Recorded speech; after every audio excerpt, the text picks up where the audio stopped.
ci situation migrants yi ak taxawaay bu muy am généralement pour les plus démunis donc néew ci doole yi donc ñu ngi présenter suñu condoléances aussi à la communauté layène pour le rappel à Dieu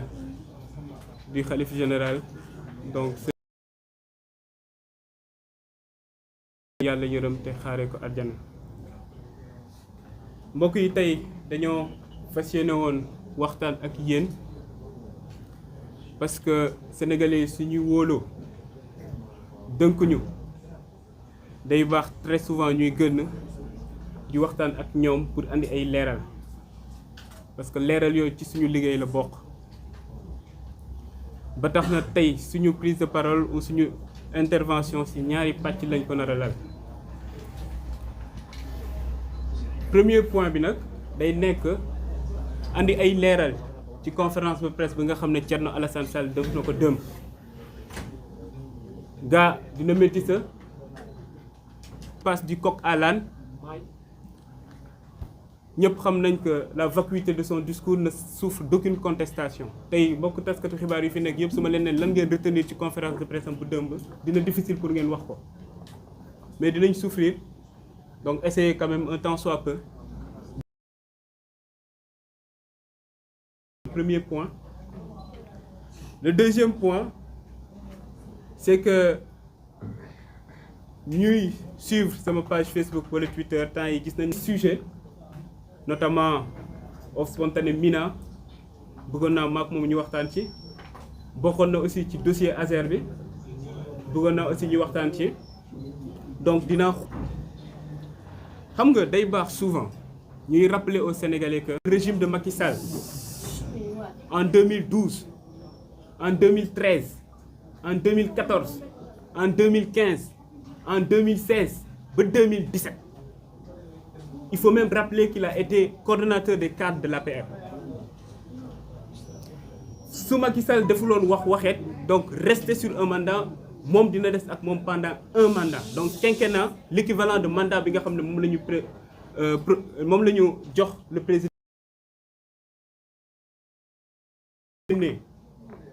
naan day naan régime bu fi nekk ci un an yi jàpp na defuñ fi dara gisul projet day baax ñu leeral ko ñoom buñ fi nekkee ci même y a pas matière à débattre là-dessus xam nañ bu baax ñun lu ñu def en un an ñoom ils l'ont pas fait en 3 ans c'est ça la réalité et ça c'est factuel. Alors on était en taux d'endettement de 3076 milliards de francs CFA l'équivalent soit 34% du PIB suñu déficit mu ngi woon ci 6%. 7% en termes d'endettement par rapport au PIB, plus de 18 milliards de francs CFA de taux d'endettement. ci misaal ñoom bu ñuy ñëw ñoom buñ fiy bàyyi Sénégalais bu nekk war na fay 1,31 francs CFA donc bokkut en dépit de situation catastrophique bi nga xam ne bàyyi nañ ko dëkk bi ñun bu ñu egsee est-ce que kenn si yéen dëgg na ne am na salaire yu ñu fayut amut. ñoom il a fallu ñu dem adossé wu ci France instant boobu noonu pour mën a fay ay salaire ñun ba léegi dégg ngeen ñu ne dem nañ France dem ñaanaatu wala Allemagne wala Chine wala États-Unis kenn dégguñu fenn fu ñu dem ñaanaatu te ba léegi ñu ngi continuer di fay ay salaire yemuñ ci loolu noonu amul benn secteur bu ngay laal tey te gisoo ne nit ñi ñu ngi ciy def ay jéego yu am solo secteur yëpp nag laa wax et en dépit de tout ça nga gis aussi ceeb wàññi nañ ko. suukar wàññi nañ ko mburu wàññi nañ ko farine wàññi nañ ko tout ça ci at bii nii la nekkee en dépit de la situation catastrophique bu am Sénégal ki nga xam ne nag nekkoon nag ak ñoom pendant 5 ans voire 6 ans boobu noonu par rapport à ce point là. Le deuxième point c'est quoi et balaa may ñëw sëpp sur le deuxième point il faut rappeler que ñun en un an quand même 2050 présenter le plan quinquennal ak un master plan stratégique ñoom il leur a fallu 2011 Sénégalais au Sénégalais plutôt le PSE te ñëpp xam nañ PSE bi nu mu demee woon te duñ ko présenter aussi un débat de fond la ñuy def un débat d'idées naan PSE bi mën nañ ci jukki tel ou tel point d'accorduñ ci mais est-ce que gis ngeen boobalee kenn ci ñoom jukki ay point ci vision 2050 wala le plan quinquennal naan lii d'accorduma ci wala lii jàpp naa ne nii moo gën amut démb aussi maa ngi koy dégg mu naan le coût du carburant dafa waroon wàññeeku parce que mondial ak ay facteurs endogènes jàpp na ne ñun ñu ngi commencé di produire pétrole donc coût carburant bi war na wàññeeku. alors lu leen Thierno Alassane Sall fàtte wax mooy le contrat bu Sénégal signé ak Woodside donc te buñ koy signé amul benn pàcc bi nga xam ne nee nañ ci Sénégal mën na am ay tarifs préférentiels ci misaal mu Woodside ce sera au même titre que la France ce sera au même titre que les États-Unis ce sera au même titre que l'Allemagne la Chine qu'importe donc disons n'importe quel pays ñun ak ñoom ñooy yem ni ñu jëndee pétrole foofu noonu moom il le sait très bien donc yow soo bëggee jàkkaarloog Sénégalais yi di leen naan puisque ñu ngi produire pétrole léegi dañoo war a carburant bi dafa war a wàcc te yow sa jëmmi bopp xam nga ne yéen a signé contrat yooyu noonu ñaar moo ci mën a am soit nga nekk de mauvaise foi l'un dans l'autre ñàkk a xam ba musiba la parce que mënuñ la jox ministère de l'énergie pendant 2 ans nga ne yow xamoo lan moo nekk ci contrat yi xam ba pare nekk de mauvaise foi moom la dinaa bàyyi sénégalais yi ñu apprécier en plus day baax souvent ñuy expliquer ce qui se passe yow mënoon nekk ou nekkoon ministre de l'énergie ba pare jàpp ne structuration prix carburant yi ou produits pétroliers yi y a qu'un seul facteur qui rentre en jeu c'est le baril pétrole bi on sait que ci structure prix il y a d'autres éléments qui rentrent en compte moom il le sait très bien moo tax ñun yemuñu ci à chaque fois su ñuy andi ay précisions wala ñun ñuy andi ay réponses dañuy expliquer exactement ce qu'il en est mais aussi jox leen ñun fan la ñu jëm ak lan la ñu tënk ci suñu projet parce que tey suñu waxee énergie yow ou même au-delà d'énergie sur n'importe quelle situation ñun du ñu nekk dans la logique bu ñu nekkoon ñoom une logique de taf yëngal ñun ci lépp lu ñuy dem mais aussi changer la chose structurellement te du ñoom nag ñoom ñooy tax ñun ñu changer suñu logique c'est-à-dire être dans une logique d'urgence bu ñu tàmm di nekk ñun on va rester dans une logique où tout est planifié réfléchi xam fan la ñu jëm ak fan la ñu bëgg a jëmale Sénégalais yi ba tax na tey soo jëlee secteur bu mu doon wax léegi par rapport au carburant ñun suñu vision là-dessus c'est clair te ci lañ nekk di liggéey soo xoolee les mesures conjoncturelles lu ñu jël kese au niveau de la SAR xam ngeen SAR avant su doon importer le fuel tonne bu nekk da ci doon fay benn prime fixe de $52.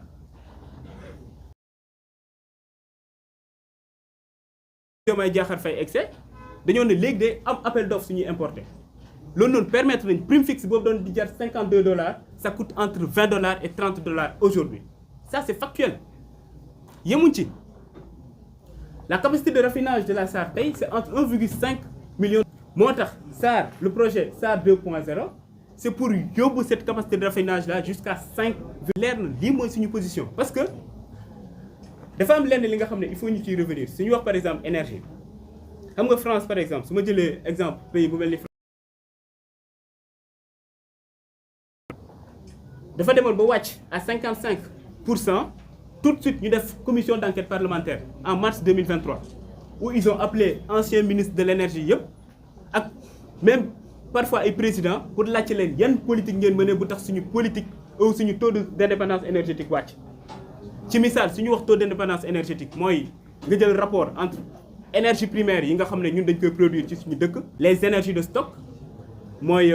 charbon par exemple le gaz le pétrole l'uranium etc les énergies qui ne sont pas renouvelables à l'échelle humaine suñu waxee énergie de flux nag moom moo nekk par soo bëggee xam yow sa taux d'indépendance énergétique da ngay def le rapport entre yow énergie primaire yi nga xam yaa ngi koy produire chez sa dëkk par rapport à l'énergie ou aux énergies primaires yi nga xam moom la ñu consommer te lu tax loolu am solo mooy par rapport à moom lu mu wax dëmb ci carburant bi ak leneen par rapport au bilan mais nag xam naa ne lu ëppal nit ñi solo tey mooy suñu débat ban ak moom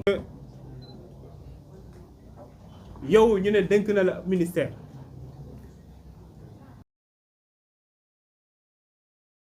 boo xam ne bañ naa ko signé bu Total jox nañ la ab direction lan mooy sa bilan non wàññi naa sama salaire sëñ bi ay résultats la ñu soxla qu'est-ce que vous général xam nga c'est ça la réalité man par exemple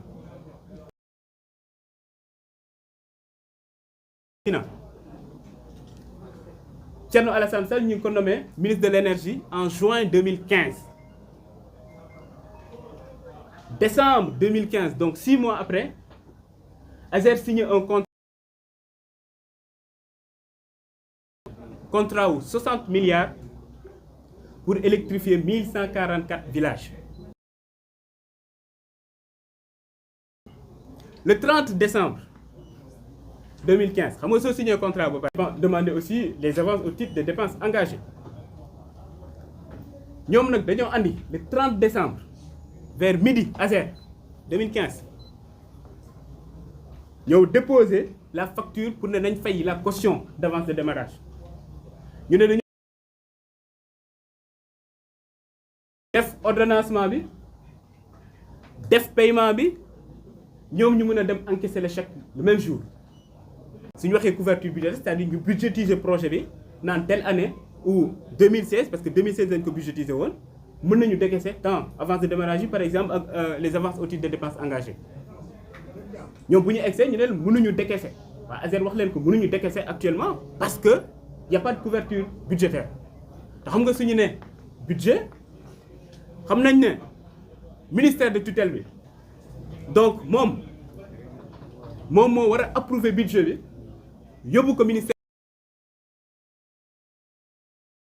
y a pas de couverture budgétaire waa ASER nee nañ duñ décaisser vers 17h 18h ku ñu naan Farba Ngom xaabari ñëw ASER naan mun nañ def décaissement bi le même jour ba finalement ñu def ordonnancement bi def paiement bi le 30 décembre bloqué compense yi au niveau de la banque dem au sans couverture budgétaire Farba Ngom lu ci yoonam nekkul ministre de l'énergie bokkul sa ci ministère lan moo war a tax moom Farba Ngom moom moo war a ñëw ASER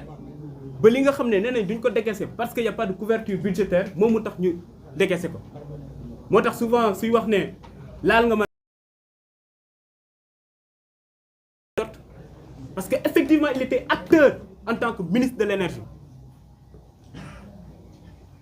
ñu jógee foofu noonu ñu defaat beneen décaissement 12 milliards encore pour naan avance de démarrage defaat beneen décaissement 3 milliards donc 27 milliards sur les 60 milliards alors que code des marchés publics ci avance de démarrage ak avance au titre des dépenses engagées 40% moo nekk le montant maximum bu ñu war a décaisser ci lañ nekk ci projet bu mel noonu bi nga xam ne pour 12 mois lañ ko war a exécuter ñu décaisser plus de 45 milliards aujourd'hui nous sommes en avril 2025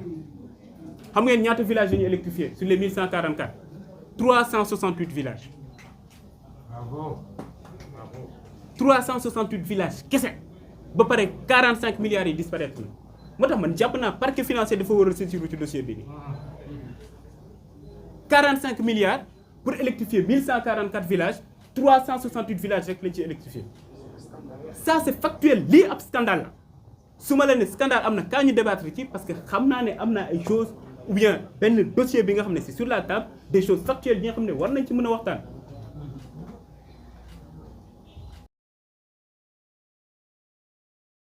na scandale ma ne la lan mooy scandale bi nga ne yow da nga fekk ñu signé contrat bu yàgg 500 villages nga yóbbu ko 1740 villages nee na loolu mooy scandale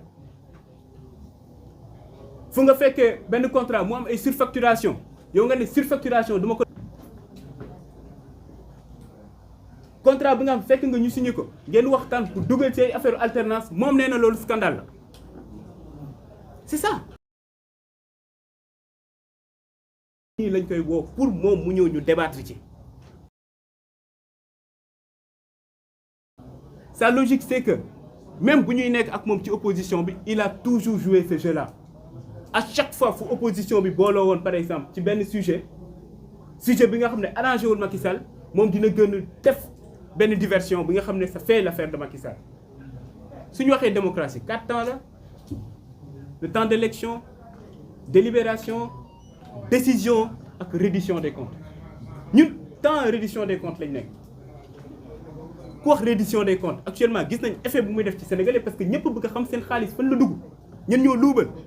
moom nee na loolu amalu ko solo dina créer waat diversion pour defaat encore l'affaire de Macky Sall ñun nag duñ ko nangu Sénégalais yi duñ ko nangu moo taxoon ñun tey ñu gën pour andi quelques leeral pour ne ko ne ñun lu ñuy xaar ci moom mu ne ñu ne moom bu muy nekk aux affaires lan ak lan la def ñun ñu ñëw débattre ci ak moom parce que loolu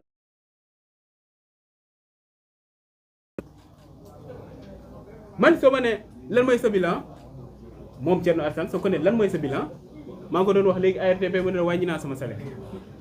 ñun amul kenn ko fiy gis mu nekk ab DG mu ñëw ci direction te fekk fa yenn yi nga xam ne jàppoon na ne di yoon te dindiwu ko man damay joxe sama exemple Azer rek vous avez vu le rapport de la Cour des comptes gis ngeen DG bi li mu doon am man bu ma egsee yenn unité de gestion de projet yenn yi dañ leen naan 3 millions yenn yi lépp la ñu dind ci suñu salaire est-ce que gis ngeen ñu communiqué ci parce que jàpp nañ loolu loolu du résultat yi mooy lu facture lu Sénégalais yi di xaar si ñun lu tax ñu votel ñu mais pas fekk nga nit ki mu ngi fayeeku lii wàññi naa ko et cetera loolu jàpp bilan mooy signé wu ma tel contrat sama bilan mooy wàññi naa sama salaire ñu koy xaar ci yeneen point nag parce que le frère Ngagne Demba Touré gën a grave yenn yi nga xam ne bañoon na ko signé maa ngi leen di sant di leen gërëm